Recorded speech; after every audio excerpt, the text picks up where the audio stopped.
Chilli powder అన్ని రకాల వంటలకు పచ్చళ్లకు సరైన chilli powder. No colour no chemicals. Hello everybody, అందరికీ నమస్కారం. Welcome to game changers series 2 with me Deepthi. Game changers యొక్క ముఖ్య ఉద్దేశం బిజినెస్ చేయాలి అని అనుకునేటప్పుడు, లైఫ్లో ఒక ఆంటర్ప్రూనర్గా మంచి పేరు సాధించాలి అని అనుకుని బిజినెస్ స్టార్ట్ చేసినప్పుడు ఒడిదుడుకులు లైఫ్లో సహజం. కానీ ఫెయిల్యూర్స్ వచ్చినప్పుడు మనిషి కుంగి కృషించిపోకుండా తిరిగి మళ్ళీ ఎలా బౌన్స్ బ్యాక్ అయ్యి సక్సీడ్ అవుతాడో అన్న ఒక కాన్సెప్ట్ని మీ అందరికీ చెప్పాలి. సో దట్ లైఫ్లో చాలా మటుకు ఆ రెసిలియన్స్ కెపాసిటీ అన్నది మనతో పాటు ఇతరులకు కూడా కష్టాలు వస్తాయి, వాళ్ళు చూడు ఎలా లేచి నిలబడ్డారో మనం ఎందుకు చేయలేము అన్న ఒక ఇన్స్పిరేషన్ని మీ అందరిలో ఇన్కల్కేట్ చేయాలి అన్న ఒక పాయింట్తో స్టార్ట్ చేసింది ఈ గేమ్ సిరీస్ కాన్సెప్ట్. ఈసారి గేమ్ సిరీస్ సీజన్ 2లో స్పెషల్లీ మేల్ అండ్ ఫీమేల్ ఆంటర్ప్రూనర్స్ని మీకు ఇంట్రడ్యూస్ చేయబోతున్నాను. అందులో భాగంగా మీ అందరికీ తెలుసు, ఇవాల్టి మన ఎపిసోడ్ గెస్ట్ గురించి మాట్లాడాలంటే ముందుగా MSME, micro small medium enterprises. ఎంఎస్ఎంఈలు భారతదేశంలో జీడిపికి, ఎకానమీకి చాలా హెల్ప్ చేస్తాయి. ఎంతలా సహాయం చేస్తాయంటే almost 30% of the country's GDP is only because of these MSMEs. అంతేకాకుండా 40% ఇండియా ఎక్స్పోర్ట్ చేసే వాటిలో ఆ ప్రోడక్ట్స్ అన్నీ మ్యానుఫ్యాక్చర్ అయ్యేవి ఈ ఎంఎస్ఎంఈస్లోనే. అలాంటి ఒక ఎంఎస్ఎంఈ కంపెనీయే సీమాక్. ఈ కంపెనీ స్పెషాలిటీ ఏంటంటే కన్స్ట్రక్షన్ మెషినరీని వీళ్ళు తయారు చేస్తారనమాట. అండ్ ఈ సీమాక్ కంపెనీని నడిపేది ఒక lady and she is Joshna. Hello Joshna గారు. నమస్కారం అండి. నమస్తే, ఎలా ఉన్నారు? Fine Deepti, how are you? Very good, thank you so much. Welcome to Seemac. Thank you so much. So ముందుగా సీమాక్ కంపెనీ గురించి చెప్పాలి. కన్స్ట్రక్షన్ మెషినరీని వీళ్ళు మ్యానుఫ్యాక్చర్ చేస్తారు. నార్మల్గా ఒక మ్యానుఫ్యాక్చరింగ్ యూనిట్ రన్ చేయడం అంటేనే చాలా పెద్ద టాస్క్. కన్స్ట్రక్షన్ మెషినరీని మొత్తం వీళ్ళు మ్యానుఫ్యాక్చర్ చేస్తారు. So let's dive deep into her success story. దాని వెనకాల ఉన్న స్ట్రగుల్స్ ని అన్ని తెలుసుకుందాం. And let's take more inspiration for our lives as well. Thank you so much Deepthi. Please let's. So చెప్పండి మేడం, అసలు ఈ సీమాక్ కంపెనీ అనేది ఎలా స్టార్ట్ అయింది? What was the idea behind it? ఎంతకాలం క్రితం స్టార్ట్ చేశారు? సీమాక్ మేము స్టార్ట్ చేసి నెక్స్ట్ ఇయర్కి మేము 20 ఇయర్స్ సెలబ్రేషన్ అవుతుంది. 19 ఏళ్ళు జరిగింది.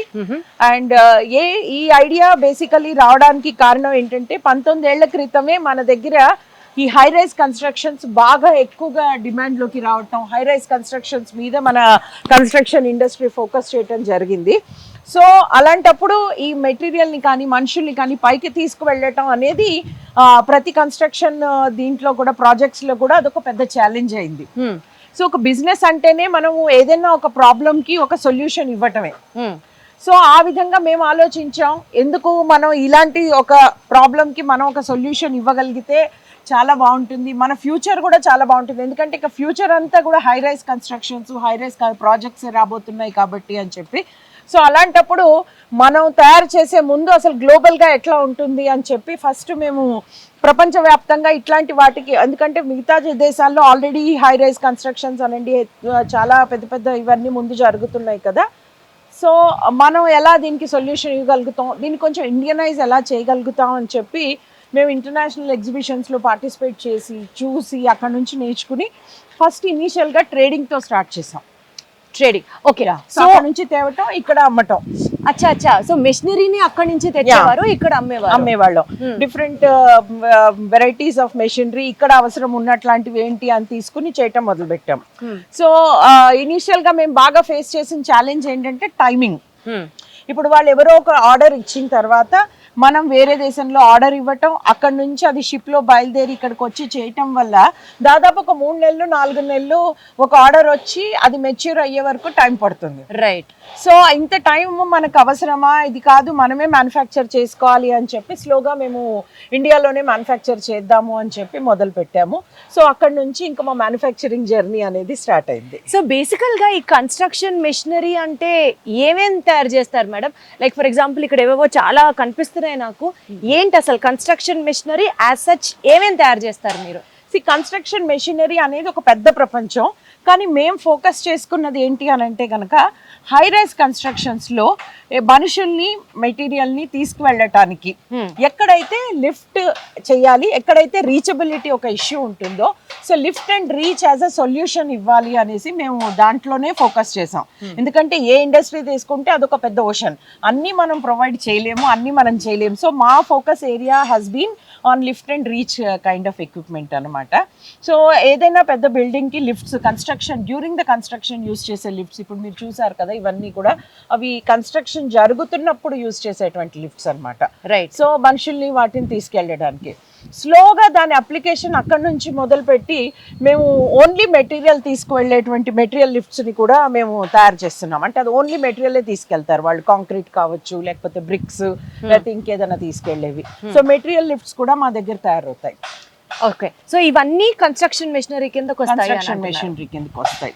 Over a period of our experience మేము చూసింది ఏంటంటే ఇంకా కొన్ని స్పెషల్ ప్రాజెక్ట్స్లో, లైక్ ఒక సిమెంట్ ఇండస్ట్రీ అవ్వచ్చు, ఒక స్టీల్ ఇండస్ట్రీ, లేకపోతే ఒక బ్రిడ్జ్ కన్స్ట్రక్షన్ అవుతూ ఉంటే, ఇంకా అట్లాంటివి చాలా వాటిల్లో కూడా మనుషుల్ని కానీ మెటీరియల్ కానీ తీసుకెళ్ళడం ఎక్కడైతే ఒక ఛాలెంజ్ అవుతుందో అక్కడ సీమాక్ ఒక సొల్యూషన్గా మనం ఉండాలి అనేది ఒక విజన్ కింద తీసుకుని మేము ఆ సొల్యూషన్ ప్రొవైడర్ అవ్వాలి మనం అనేసి ఆ విజన్ తోటే మేము చాలా చోట్ల కస్టమైజ్డ్ ప్రాజెక్ట్స్ కూడా తీసుకుంటున్నాం.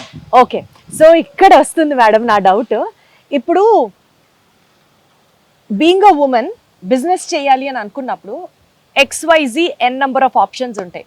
లైక్ ఫర్ ఎగ్జాంపుల్ యూజువల్గా ఒక ఫెమినిస్టిక్ టేస్ట్ పరంగా మాట్లాడితే maybe something related to home or cooking or jewellery or lifestyle or things like that. ఇవి సహజంగా ఉండే ఫెమినైన్ ఇంట్రెస్ట్లు. అట్లా కాకుండా coming into construction machinery అనేది చాలా you know that itself sounds as if it has so much of masculine touch to it, followed with చాలా మందితో డీల్ చేయాలి, ఫారిన్ కంట్రీస్ తోంచి ఆర్డర్ తీసుకురావాలి, or whatever it is a tough job. Correct. అసలు మీరు first of all masculine touch ఉన్నటువంటి ఇండస్ట్రీని ఎలా సెలెక్ట్ చేసుకున్నారు? అంటే నేను బేసిక్గా I'm an engineer and entry barrier ఉన్న ఇండస్ట్రీస్లోకి కనుక మనం వెళ్తే అక్కడ మన స్పెషాలిటీని, మన యూనిక్నెస్ చూపించడానికి ఒక అవకాశం, అట్లాగే కాంపిటీషన్ కూడా తక్కువ ఉంటుంది. Like me too kind of ప్రోడక్ట్స్లోకి వెళ్ళామనుకోండి, హ్యూజ్ కాంపిటీషన్ ఉంటుంది. అందుకనేసే we have selected basically a product which is not like everybody's cup of tea. So దానికి ఒక ఎడ్యుకేషనల్ బ్యాక్గ్రౌండ్, దానికి ఒక ఎక్స్పీరియన్స్ ఉండాలి. సో నేను బిఫోర్ వీ స్టార్టెడ్ దిస్ ఈ బిజినెస్, నేను అటువంటి రిలేటెడ్ ఫీల్డ్లోనే వర్క్ చేసేదాన్ని. మీరు ఎక్కడ వర్క్ చేశారు? నేను పూనాలో అప్పుడు ఇటువంటి రిలేటెడ్ కన్స్ట్రక్షన్ ఫీల్డ్ లోనే వర్క్ చేస్తూ ఉండేదాన్ని. సో అందుకని అప్పుడు నేను డిసైడ్ అయ్యాం అనమాట, ఇంకా నా ఓన్ గా బిజినెస్ అంటూ స్టార్ట్ చేస్తే ఇటువంటి లైన్ లోనే మేము స్టార్ట్ చేయాలి అని చెప్పేసి.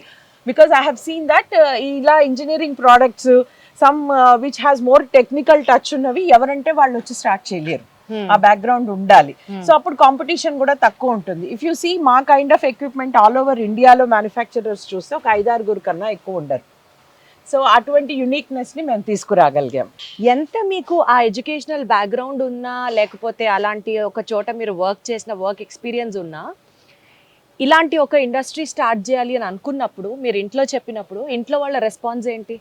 సహజంగా అంటారు కదా, మనకి ఎందుకు ఇలాంటివి, వేరేదేమన్నా చూసుకోకూడదా అని అన్నారా మీకు కూడా? లేదండి, నాకు యాక్చువల్గా ఫార్చునేట్లీ నాకు అటువంటి ఆన్సర్లు అయితే రాలేదు. అండ్ మాకు ఇంట్లో కూడా మేము మా హస్బెండ్ కానీ, మా బ్రదర్ ఇన్ లా కానీ, మా వాళ్ళు అందరూ కూడా ఇంజనీర్స్ అయ్యేటప్పటికి ఇటువంటి ప్రోడక్ట్స్ ఒక వాల్యూ అనేది మా అందరికీ తెలుసు. సో అందుకని మేము అందరం కూడా ఈ బిజినెస్ని ఎట్లయినా ఒక సక్సెస్ చేయాలి అనే ఒక మోటివ్లో దీన్ని ఎలాగైనా మనకంటూ ఒక ఆల్ ఓవర్ ఇండియా ఒక బ్రాండ్ నేమ్ తెచ్చుకోవాలి అనేటువంటి విజన్ తోటి మేము ముందుకు వెళ్ళాం తప్ప ఇది వద్దులే మనకి అనేటువంటి నెగటివ్ పుల్ అయితే ఇనీషియల్గా రాలేదు. సో ఆ వరకు మీరు చాలా లక్కీ అన్నమాట. సో ఏదన్నా ఇంత పెద్ద విజన్ ఉన్నటువంటి ఒక ఇండస్ట్రీ స్టార్ట్ చేయాలి అని అనుకున్నప్పుడు ఫస్ట్ పిక్చర్లోకి వచ్చేది ఫ్యామిలీ సపోర్ట్, నెక్స్ట్ పిక్చర్లోకి వచ్చేది ఫైనాన్సెస్. కరెక్ట్. సో మీరు స్టార్ట్ చేసేటప్పుడు ఎంత పెట్టుబడితో స్టార్ట్ చేశారు?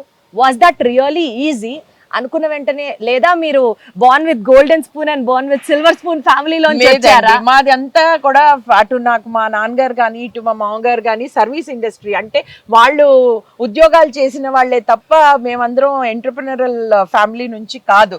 సో అటువంటి గోల్డ్ సిల్వర్ అలాంటి స్పూన్స్ ఏమీ లేవు.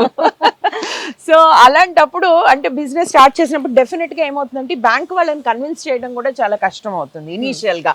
ఇప్పుడు నిజానికి 20 ఏళ్ళకి ఇప్పటికీ చూస్తే ఇప్పుడు స్టార్టప్ హంగామా చాలా ఎక్కువ నడుస్తుంది.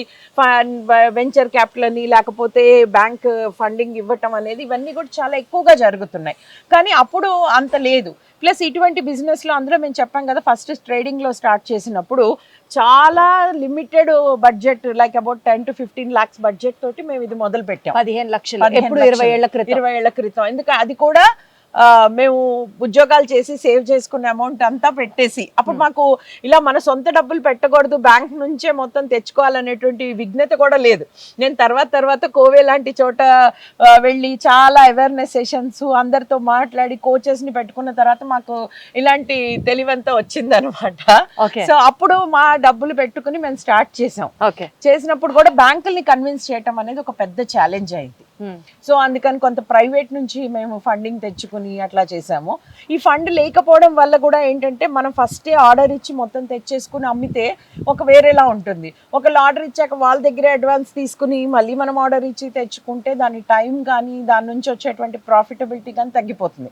ఇలాంటి చాలా ఛాలెంజెస్ ఇనిషియల్ గా ఫేస్ చేసాం. ఏ ఛాలెంజ్ మీకు బాగా కష్టం అనిపించింది మేడం? అంటే అసలు అనవసరంగా వచ్చామా ఇందులోకి అని ఒక్కొక్కసారి లైఫ్ లో మనకి ఎదురయ్యే సిచ్యువేషన్స్ కి మన మీద మనకి కాన్ఫిడెన్స్ పోతూ ఉంటుంది. తిరిగి మళ్ళీ మనం ఫోకస్ చేసి రెసిలియంట్ అవుతాం, అది వేరే విషయం. But one point at life ఎదురు దెబ్బలు తగలడం వల్ల కానీ లేకపోతే సిచ్యువేషన్స్ వల్ల కానీ we keep losing confidence in our cells. అలాంటి సిచ్యువేషన్స్ మీరు ఏమన్నా చూసారా? అంటే అలాంటివి నేను మెయిన్గా 2 చెప్పగలుగుతాను. ఒకటి, మనం ట్రేడింగ్ బ్యాక్గ్రౌండ్లో ఉన్నాం, మార్కెట్ బాగా క్యాప్చర్ చేస్తున్నాం, మార్కెటింగ్ మనకు బాగా స్ట్రెంగ్త్. సో మనం మ్యానుఫ్యాక్చరింగ్ మనం ఎందుకులా చేయటము అని వేరే వాళ్ళని నమ్మి వాళ్ళతో మ్యానుఫ్యాక్చరింగ్ వాళ్ళే చేసేటట్టు, మార్కెటింగ్ మెయిన్ చేసేటట్టు అనుకుని ఫస్ట్ ఇనీషియల్గా చేసాం. దానివల్ల వాళ్ళు కొన్ని రోజులు అయిన తర్వాత అంటే ప్రోడక్ట్స్ అన్ని డెవలప్ అయిపోయి అమ్ముతున్న టైంలో వాళ్ళు పార్ట్నర్షిప్ కట్ చేసేసారు. చెప్పబెట్టకుండా. అప్పటికి మీకు ఆర్డర్స్ ఉన్నాయా? ఉన్నాయి, కానీ వాళ్ళు ఇంకా మేమే చేసుకుంటాము మ్యానుఫ్యాక్చరింగ్ కానీ సేల్స్ కానీ, ఇంకా మీతో మాకు పార్ట్నర్షిప్ వద్దు అన్నారు. అలాంటప్పుడు మాకేమైందంటే మార్కెటింగ్ చేయడానికి కస్టమర్స్ ఉన్నారు, కానీ మా దగ్గర ప్రోడక్ట్ లేదు, మా ఓన్ బ్రాండ్ అంటూ లేదు. అప్పుడు అది ఎలా అయిపోయిందంటే సిచ్యువేషన్ అక్కడ నుంచి ఒకసారి కిందికి పడిపోయినట్టు అయిపోయింది. అరే మనం ఎంత చేస్తున్నాం, మార్కెట్ అంతా మనం వెళ్ళి అన్ని చేసుకుంటున్నాం, ఆల్ ఆఫ్ ఎ సడన్ మన దగ్గర ఏమీ ప్రోడక్ట్ లేదు అనేటువంటి ఒక రియలైజేషన్ వచ్చింది. సో అప్పటి నుంచి ఏం చేసామంటే ఇంక ఇట్లా కాదు, మనదంటూ ఒక బ్రాండ్ నేమ్తో మనదంటూ ఒక మ్యానుఫ్యాక్చరింగ్ చేయాల్సిందే అని ఒక గట్టి నిర్ణయం తీసుకుని ఇంకప్పుడు ఈ ప్రోడక్ట్స్ ఇక్కడే మ్యానుఫ్యాక్చర్ చేయాలి అని చెప్పి మొదలు పెట్టాము. So that I think is the point where we felt really down. అరే ఇంకా నెక్స్ట్ ఏంటి మన పరిస్థితి. అప్పటికి మీరు డెలివర్ చేయాల్సిన కస్టమర్స్ ఉన్నారా? ఉన్నారు. వాళ్ళ దగ్గర నుంచి మీరు అడ్వాన్సులు తీసుకున్నాము. అంటే అది ఎలా అయిపోయిందంటే ఇంకా మేమే సప్లై చేస్తాం కదా అని అవతల పార్టీ వాళ్ళు అనడం మొదలు పెట్టారు. వాళ్ళు డైరెక్ట్ అయిపోయారు. సో వాళ్ళు ఏమంటే మేం చేస్తాంలే, మీకేం కంగారు లేదు, కానీ మీతో మాత్రం చేయము అని అన్నారు. అలాంటప్పుడు సిచ్యువేషన్ మాకు కొంచెం అవుట్ ఆఫ్ కంట్రోల్ అయిపోయి, ఇలాంటివి మనం బిజినెస్ స్టార్ట్ చేసినప్పుడు ఎక్స్పెక్ట్ చేయం. అంటే అంత మంచిగా అవుతుంది, అన్ని పాజిటివ్గా ఉంటాయని మనం ఎప్పుడూ పాజిటివ్ విజన్లోనే వెళ్తాం కదా. ఇలాంటి కీడెంచి మేలెంచాలని మన పెద్దవాళ్ళు చెప్పేది ఒక్కొక్కసారి మనం బిజినెస్లో మిస్ అయిపోవడం వల్ల కూడా ఇలాంటి చాలా పెద్ద ఛాలెంజ్ ఫేస్ చేసాం. నెక్స్ట్ ఇంకొకటి ఏంటంటే మనం మ్యానుఫ్యాక్చరింగ్ మేము ఓన్గా మొదలు పెట్టాము, కానీ చైనా నుంచి ప్రోడక్ట్స్ చాలా ఇలాంటివి చాలా వస్తూ ఉంటాయి ఇండియాలోకి. సో కన్స్ట్రక్షన్ కంపెనీస్ కి వాళ్ళు ఇచ్చే ప్రైస్ లో మనం ఇవ్వడం చాలా కష్టం. చైనా ప్రోడక్ట్స్ కి ఆ రేట్లకి మనం ఎక్కడ మ్యాచ్ చేస్తాం? కరెక్ట్. సో ఆ ప్రైస్ కి మనం మ్యాచ్ చేయలేకపోతే కూడా చాలా మటుకు అరే ఎంత ఇండియా అని మాట్లాడినా ఎంత చేసినా ultimately price dictates the business. So చాలా మంది కి మీరు ఇవ్వలేకపోతున్నారండి, మీరు చేయలేకపోతున్నారు అనేసి మా దగ్గర నుంచి ఆర్డర్స్ లూజ్ అవ్వడం కూడా మొదలు పెట్టినాయి.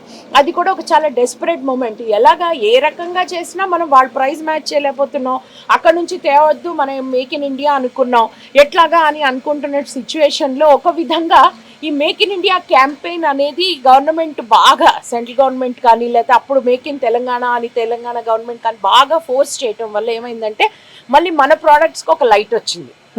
అందరికీ కోవిడ్ చాలా నష్టాలు కలిగించినా మాకు ఒక విధంగా చెప్పాలి అని అంటే అది చాలా లాభాలే ఇచ్చింది. ఎందుకంటే ఒక చైనీస్ మీద అగైనిస్ట్ సెంటిమెంట్ చాలా స్ట్రాంగ్గా వెళ్ళిపోయింది పెద్ద పెద్ద ఎంఎన్సీస్ కార్పొరేట్స్లో. సో వాళ్ళు ఇండియన్ మ్యానుఫ్యాక్చరర్స్ ఎవరా అని వెతకటం మొదలు పెట్టారు. సో అక్కడ నుంచి మాకు ఇంకా బాగా ఆర్డర్లు రావటము, ఆ ఛాలెంజ్ని అంటే బాగా ఒక 3-4 ఇయర్స్ ఆ ఛాలెంజ్ బాగా ఫేస్ చేసాం బిఫోర్ కోవిడ్. ఆర్డర్లు వస్తాయి, అన్నీ మాట్లాడతారు, ప్రైస్ వాళ్ళతో మ్యాచ్ చేయమంటారు, మేము చేయలేకపోతున్నాం. కొన్ని నష్టాల్లో కూడా పర్వాలేదు, అసలు స్టాఫ్ అంతా నడవాలి కదా అని కొన్నిసార్లు నష్టాల్లో కూడా చేసిన సిచ్యువేషన్స్ ఉన్నాయి. కానీ ఈ కోవిడ్ టైంలో ఈ చైనా నుంచి ప్రోడక్ట్స్ ఆపేశారు, తర్వాత బాగా నెగిటివ్ సెంటిమెంట్ అయిపోయింది. సో ఏది జరిగినా మన మంచి కోసమే అనుకోవడానికి ఇదొక నిదర్శనం అన్నమాట. కరెక్ట్. సో ఇప్పటి వరకు సీమాక్ కన్స్ట్రక్షన్ మెషినరీని ఏ ప్రాజెక్ట్స్కి మీరు చేశారు మేడం? ఏ ప్రాజెక్ట్స్కి మీరు సప్లై చేశారు? ఎక్కడెక్కడ మీ వర్క్స్ ఉన్నాయి? మామూలుగా రెగ్యులర్గా హై రైజ్ బిల్డింగ్స్ ఉంటాయి కదా టాప్, అలాంటివి అయితే మీరు హైదరాబాద్ ఆల్ ఓవర్ ఇండియా మా ప్రెసెన్స్ ఉంది. ఏ ఊరికి వెళ్ళినా అంటే ఏ మెట్రోపాలిటన్ సిటీలోకి వెళ్ళినా ఏ ప్రైమ్ కన్స్ట్రక్షన్ కంపెనీస్ లైక్ ఇక్కడ మై హోమ్ అనండి, అపర్ణ అనండి, రాజ్ పుష్ప అనండి, ఇట్లాంటివి ఏవైనా సరే, అట్లాగే ఎల్ఎన్టీ, ఇక్కడ మన ఎల్ఎన్టీ మెట్రోకి కూడా మేము ఎక్విప్మెంట్ సప్లై చేయడం జరిగింది. అట్లాగే ఢిల్లీ, బాంబే, ఏ పెద్ద కన్స్ట్రక్షన్ కంపెనీ అయినా డెఫినెట్గా వాళ్ళు మా దగ్గర ఏదో ఒకసారి కంపల్సరీగా ఒక ఎక్విప్మెంట్ కొని ఉంటారు. ఇంకా మేము చాలా ప్రౌడ్గా, అంటే చాలా మా దగ్గర ఎఫర్ట్స్ పెట్టి డిజైన్ చేసి తయారు చేసినటువంటి చాలా ప్రౌడ్ మూమెంట్స్ ఏంటి అని అంటే, ఇప్పుడు లేటెస్ట్గా ప్రైమ్ మినిస్టర్ జమ్మూ కాశ్మీర్లో 2 బ్రిడ్జెస్ ఓపెన్ చేశారు కదా. సో ఆ అంజికట్ బ్రిడ్జ్లో కూడా అది 2 కొండల మధ్యలో కిందంతా కూడా లోయ ఉంటుంది. సో ఆ రెండింటిని కనెక్ట్ చేస్తూ వాళ్ళు రైల్వే బ్రిడ్జ్ వేసినప్పుడు ఆ బ్రిడ్జ్కి యాక్సెస్ కోసమని యాక్సెస్ ప్లాట్ఫామ్స్ మొత్తం ఇక్కడే మన చల్లపల్లిలో మా ఫ్యాక్టరీలోనే డిజైన్ చేయటము, దాన్ని అంతా మ్యానుఫ్యాక్చర్ చేసి ఇక్కడ టెస్ట్ చేసుకుని అక్కడ జమ్మూలో అంజికట్ బ్రిడ్జ్లో మా టీమే వెళ్ళి మొత్తం ఇన్స్టాల్ చేయటం, అది మొన్న ప్రైమ్ మినిస్టర్ గారు దాన్ని ఇనాగరేట్ చేయటం. It's a very proud moment for us. Wonderful wonderful. అట్లాగే మన హైదరాబాద్ అంతా కూడా చాలా ప్రౌడ్ గా చెప్పుకునే దుర్గం చెరువు బ్రిడ్జ్ ఉంది కదా, ఈవెన్ దుర్గం చెరువు బ్రిడ్జ్ కూడా కింద వాటర్ ఉంది. సో కింద నుంచి పైకి జనాలు వెళ్ళటం అనేది చాలా కష్టము, to do the maintenance and to do the installation of the cable bridge. So అప్పుడు కూడా మేము దానికోసం స్పెషల్గా ప్రాజెక్ట్ డిజైన్ చేసి ఆ కేబుల్ స్టే బ్రిడ్జ్ కింద అంతా కూడా ప్లాట్ఫామ్ ని, మీరు ఇంజనీర్ అవ్వడం వల్ల ఇవన్నీ మీరు డిజైనింగ్ అది చేయగలరు, మీకు ఆ స్కిల్ యాడ్ అవుతుంది. But other than that usually who does all this designing and the drawing part madam? అంటే ఎలా ఉంటుందంటే అండి, ఇప్పుడు యాజ్ ద కంపెనీస్ గ్రోయింగ్ దేనికి తగ్గ ఎక్స్పర్ట్స్ దానికి ఉంటారు. యా, సో మాకు డిజైన్ అంతా కూడా టీమ్ సెపరేట్ గా ఉన్నారు, who are experts in this field, who have been working in these kind of things.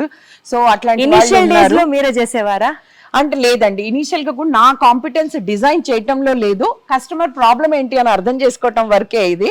So దానికి సొల్యూషన్ ఎప్పుడు కూడా మేము త్రూ అదర్ మా ఇంకో డైరెక్టర్స్ ఉన్నారు కంపెనీలో who are experts in design. So వాళ్ళ దీంతో మేము ఆ డిజైన్స్ చేయటము, ఆ కస్టమైజ్ సొల్యూషన్స్ తయారు చేయించటము అది చేస్తాం. So over a period of time మీరు నేర్చుకున్నటువంటి బిజినెస్ లోని లైఫ్ లెసన్స్ ఏం నేర్చుకున్నారు మేడం? అంటే కొన్ని సార్లు అనుకున్నట్టు జరగకపోవచ్చు, ఇందాక మీరు చెప్పినట్లుగా ఆ ట్రేడ్ ప్రాబ్లం రావచ్చు, కోవిడ్ రావచ్చు, whatever it is, different hurdles ని మీరు ఫేస్ చేసినప్పుడు what are those business lessons which you learned in your life, in your experience? అంటే ఒకటి మెయిన్గా చెప్పాలి అంటే, యాజ్ అ ఉమెన్ ఆంటర్ప్రినర్ నేను చూసింది చాలామంది, అంటే మా ఈ కోవిలో కూడా నేను చూస్తూ ఉంటాను కదా ఉమెన్ ఆంటర్ప్రినర్స్, వాళ్ళు ఎప్పుడు కూడా నా దగ్గర ఒక ఐడియా ఉంది, లేకపోతే నాకు ఇది తెలుసు కాబట్టి నేను చేస్తాను అని ముందుకు వస్తారు.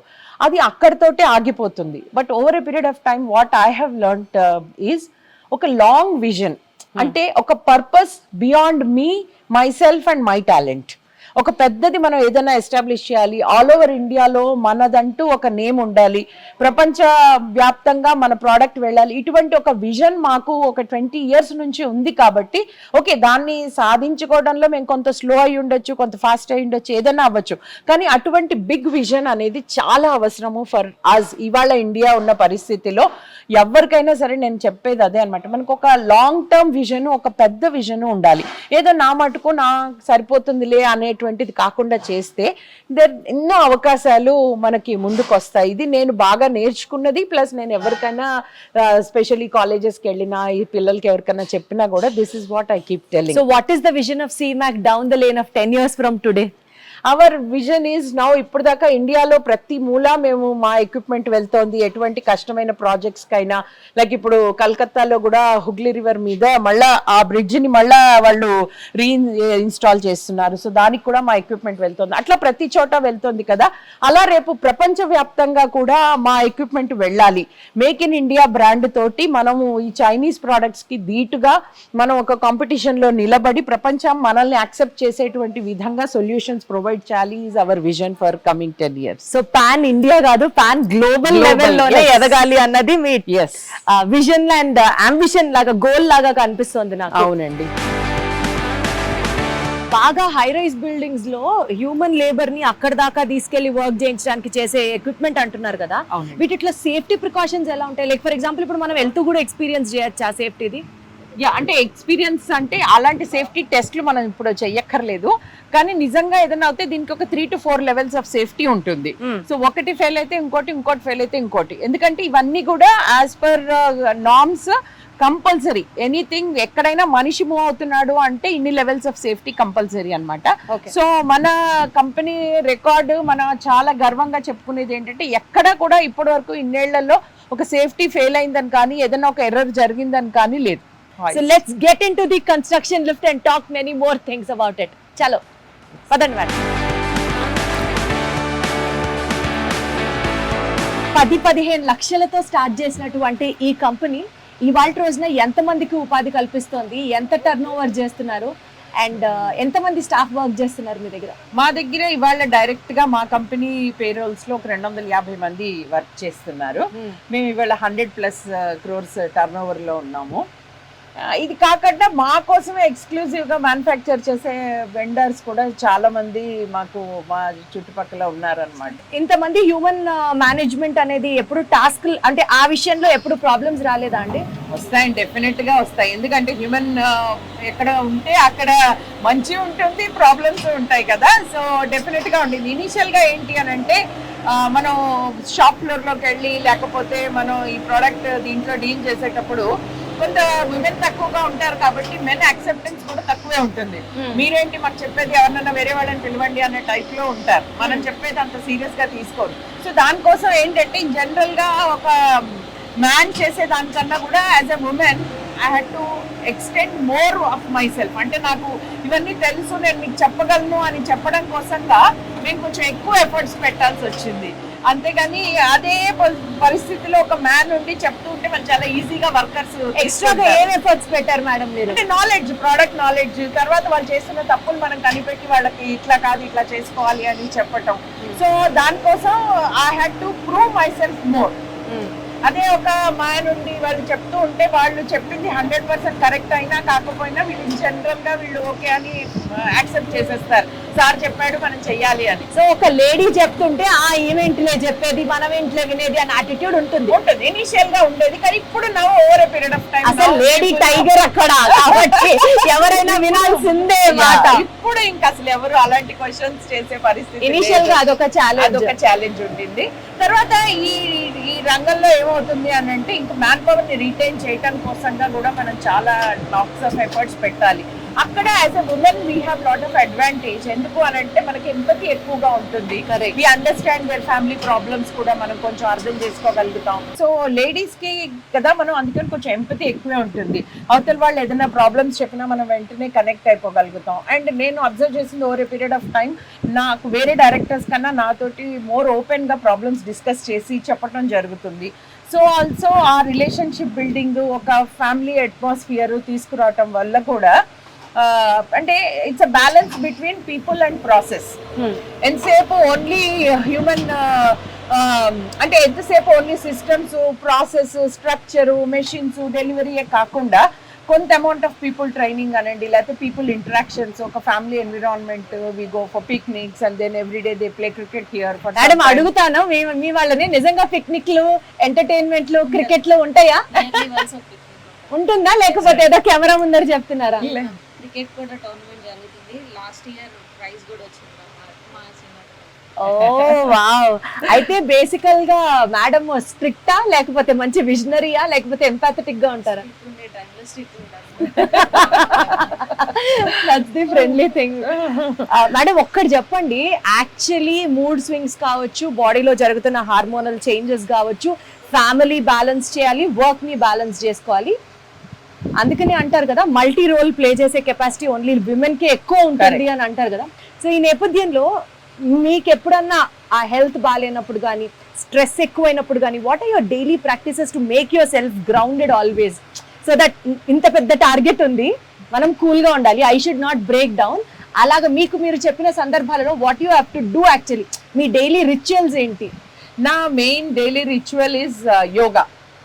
నేను కంపల్సరీగా daily yoga and I also do lot of ప్రాణాయామం, ఇవైతే కంపల్సరీగా చేస్తాను. అండ్ ఐ డోంట్ నో, నాకు ఇది ఎప్పుడు నాకు ఈ వర్క్ ప్లేస్ ఒక స్ట్రెస్ ప్లేస్ లాగా కనపడదు. నాకు ఏదైనా లో ఎనర్జీ ఉన్న ఆఫీస్కి వచ్చేసానంటే ఎనర్జీ ఫుల్ అయిపోతుంది. ఎందుకంటే ఇంతమంది మన మనుషులు ఉన్నారు, ఇంతమంది మన కోసం వర్క్ చేస్తున్నారు అన్న ఆ ఎనర్జీ అండ్ ఆ emotion it self it keeps me going.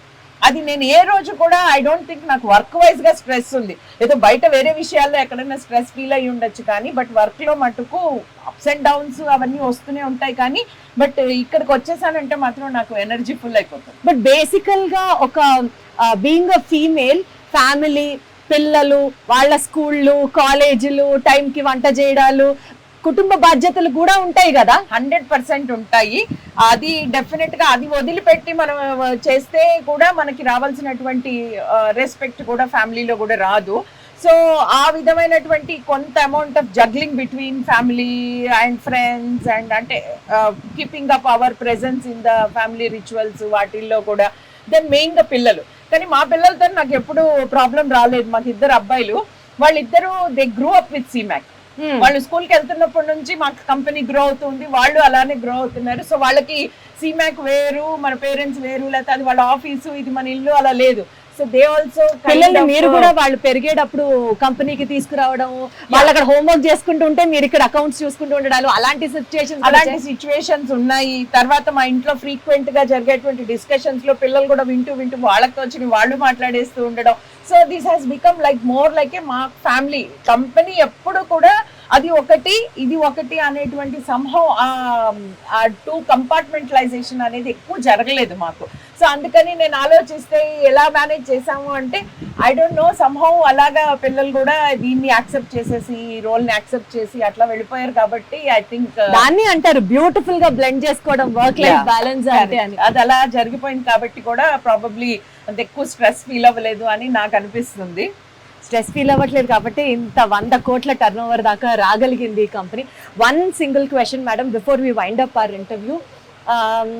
Usually ఇందాక మీరు అన్నారు చూడండి, ఐడియాస్ చాలా మందికి వస్తాయి కానీ దాన్ని ఎగ్జిక్యూట్ చేయడంలో కొంతమంది గివ్ అప్ చేస్తారు, ఛాలెంజెస్ ఫేస్ చేసినప్పుడు గివ్ అప్ చేస్తారు. ఒక బిజినెస్ పరంగానే కాదు, for every single person your word of advice are your word of inspiration. లైఫ్లో సిచ్యువేషన్స్ మనం అనుకున్నట్లే ఉండకపోవచ్చు, ఒక్కొక్కసారి మంచి జరగచ్చు, ఒక్కొక్కసారి కోలుకోలేనంత చెడు జరగచ్చు మనకి. But still how do we have to bounce back? That's the whole idea of this game changers.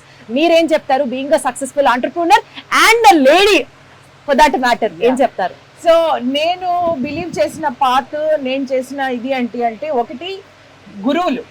At every stage of my life నేను గురువుల్ని చాలా నమ్మాను. అది నా వర్క్ పరంగా కొంతమంది గురువులు ఉన్నారు, నాకు పర్సనల్ లైఫ్లో నాకు కొంతమంది గురువులు ఉన్నారు.